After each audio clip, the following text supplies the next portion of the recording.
Right, muri yeZimbabwe zvinhu zviya zvatanga manje. Iko zvine zvinhu kuya nenyaya yandiri kusangana nayo panapa iri kunzi government is appealing for donations of hospital admission beds for its drug rehabilitation centers amid growing cases of drug and substance abuse in the country, especially among the youth. Ndo nyaya iripo, vakutokumbira kupema kuvanhu. Handichazivi manje apa kuti vari kupema kuna Chivhayo, kune vanhu. Ndamboona umwe achiti anzi Chivhayo anenge achingopa vanhu mota in the name of ZANU-PF, ngavaudze iye atenge mibhedha, which is wrong futi izvozvo. Hatifaniri kuva nemindset yakadaro senyika kuti toti ningi ndiye ngaadaro. Hurumende ine mari kudarika munhu wese. Ndo zvinhu zvinenge zvitoripo paground, ndo zvinhu zvefair. And we can't expect kuti vange vachiuya vachikumbira zvinhu public nemadyira avanoita mari yacho, mazvamburira avanoita, the way vanospenda. Tasangana mazidelegation aya anenge achibuda, imari inenge ichirohwa papa ichipepetwa ichienda. How many times tarisa pavanotravela?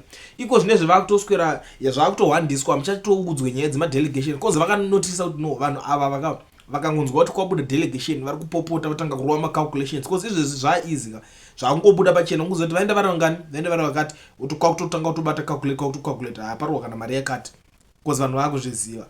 Izvozvo vakuzvihwandisa manje, vakutrai kudzoka kuvanhu.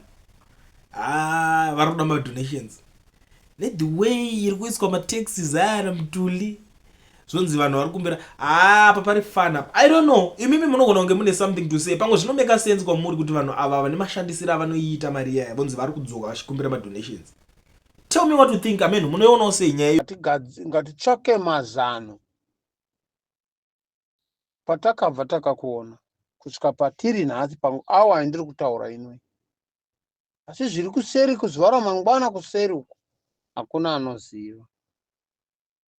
Ende vanhu ava maaudio vari kumateerera ese, including nevamwe vetisina kudoma namazita, amazana George Charamba, vakanga vachisapota ZANU-PF, vasisiri muZANU-PF chero nanhasi. Vamwe vacho vakatozvifira, vamwe vacho vakatozviurayirwa kuti waramba kushandisiwa nesu, kwete kuti wanyomba ZANU-PF.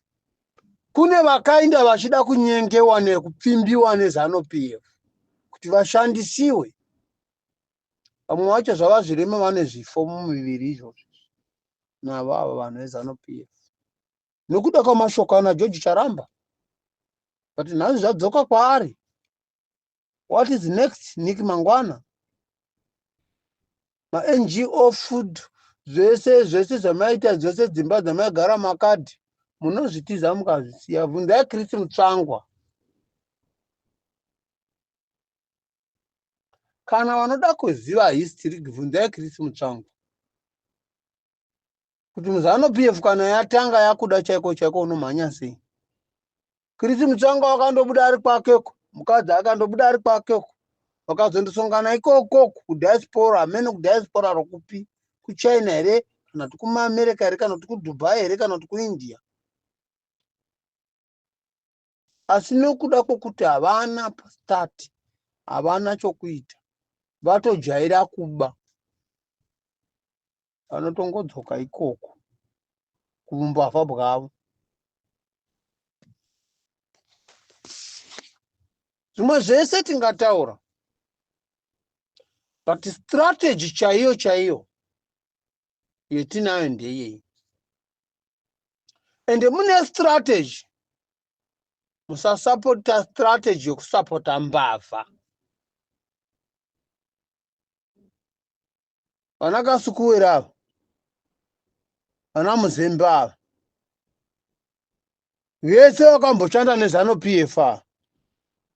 Mukanzwa vachitaura kuti munangagwadzise munangagwadzati, vanoda kuuya futi kuti vadzoke imomo vazoita uori hwakafanana naihwahwo hurimo. Uori huri kuitwa imomo muZANU-PF ndo hwavari kuchemera kuti dai hwagara mukati mehomwe dzavo. Ivo havana Kasukuwera, musati vari kuchemera kuti Zimbabwe inake, vari kuchemera kuti tirakinda ipapo tindoita macorruptions, because vane zvinhu zvavo zvakatotorwa neZANU-PF. ndozvavari kurwira. Saka kana warashika akaenda kudivirana Kasukuwere nanani nanarugare gumbo nanani vakabva muzano PF avavo nevavavo ukangoona wese akashanda nezano PF guys ari kurwira maresources ake, mainterest of pocket ake aakatorerwa nevamwe vake nedzimwe mbavha dzake dzirimo idzi. Haarwiri interest of citizens of Zimbabwe kuti vabenefite nenyika iyi. That's why muchiona vane chistori chavo chokuti G40 hazoenda kuna ichilema ichidini vari kurwira apapa kuti mbavha idzi dzibve idzo dzipindewo futi dzimwe mbavha. Munhu wese ari kuzano PF musafa muchiti kana zano PF ichiri kutonga konzi kwauya nhinga ari nani chete pakuba, ari nani chete pakuwedzera kuba kudarika vaya vanga varipo. Saka kwavari chimbavha, munhu wese akamboshanda nezano PF, chimbavha it's a culture, kuba it's a culture.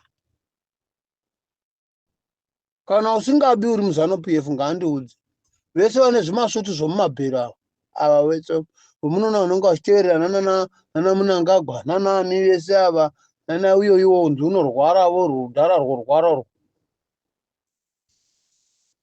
Kaona wese wakangopfeka mikoko yekumabhero yekumozambika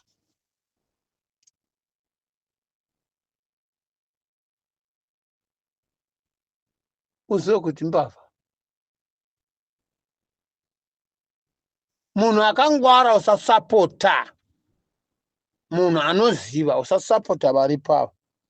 Ukaona usapota zano PF chero wakabuda muzano PF ari kurwisana nevaripo iye anga achimbova memo inotova mbavha. Already it's corrupt. Already it's corrupt. That person. Cha ari kutorwira, ari kurwira his interest of pocket. Ne property yake iyo iri kugara masoja iyo. Sana Kasukuwere nana Muzembi. Maproperty avawo ari kurindiwa. Masoja ari kutoita busy yokurinda imba yaka save yaKasukuwere. Save ya Tyson Kasukuwere. Kana unoti ndonyepa. Masoja zvakatomira more than 10 paimba yaKasukuwere nepfuti. Nepaimba yaMuzembi nepfuti.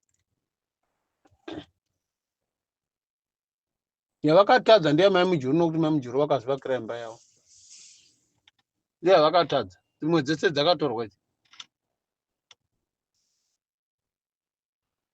Ende munhu wendingagona kutorecognize kune vanhu vese vakabva kuzano PF. Joyce Mujuru.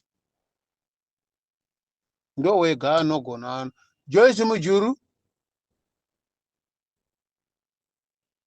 Clive Malong. And some other people what I don't know them. But don't trust them to bring them there to the new revolution for the change of Zimbabwe. They are criminals, those people.